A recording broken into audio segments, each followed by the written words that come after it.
So here in Boston, we feel like we're kind of special, right? And our economy is special. It works. It has some different balancing levers than some other cities. What do you see happening here locally?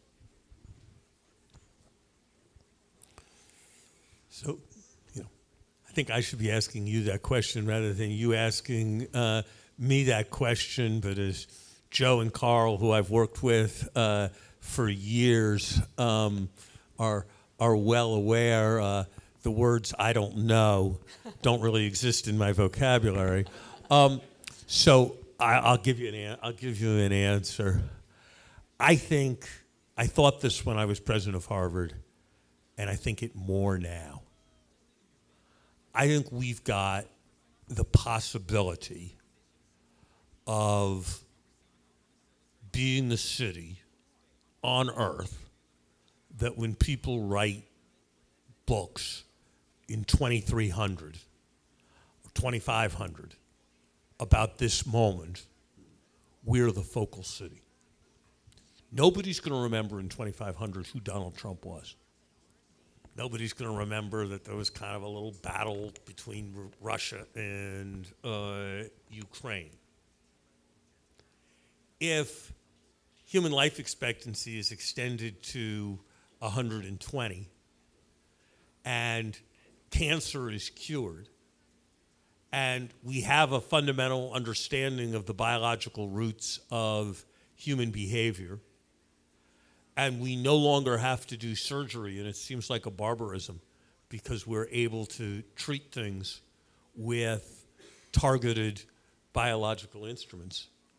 If those things happen, it will be remembered like it was remembered that Leonardo da Vinci was the big man of Florence long after everybody forgot who the king was in Florence. And we in this city have every potential of being the place where that happened.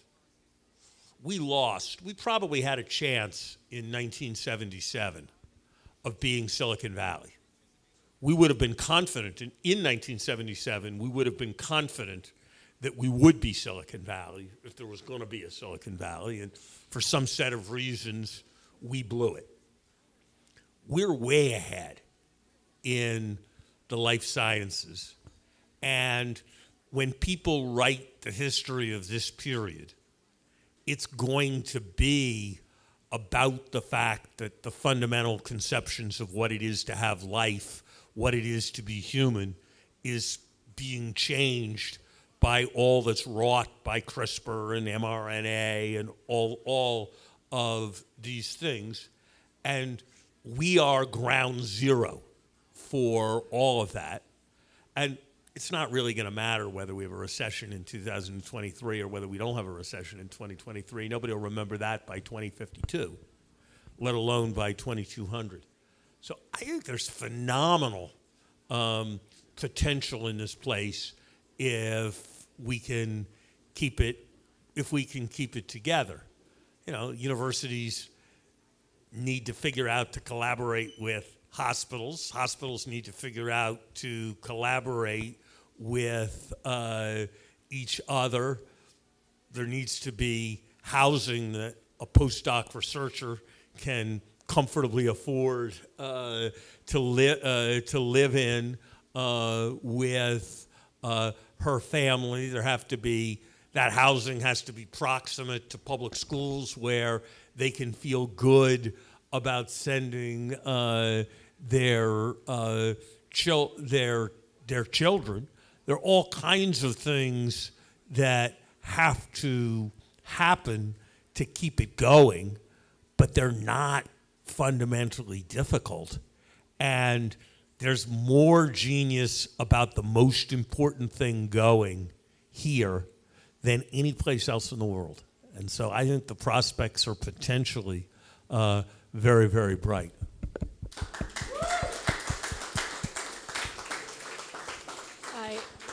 I agree with that, and I would expand it ever so slightly beyond life sciences as well. I see Katie Ray is here, and she's running the engine at MIT, which is just supporting incredible hard tech that's also working on our climate future as well, and the innovation that's coming here. So I agree with what you're saying in terms of the innovation that's being done and nurtured here is really what matters long term, more so than what happens next year, which will hopefully be a soft landing. And but we are diversified enough in our economy to sort of overall withstand what could happen in the short term. But ultimately, it's big discoveries and big creations that get remembered the longest.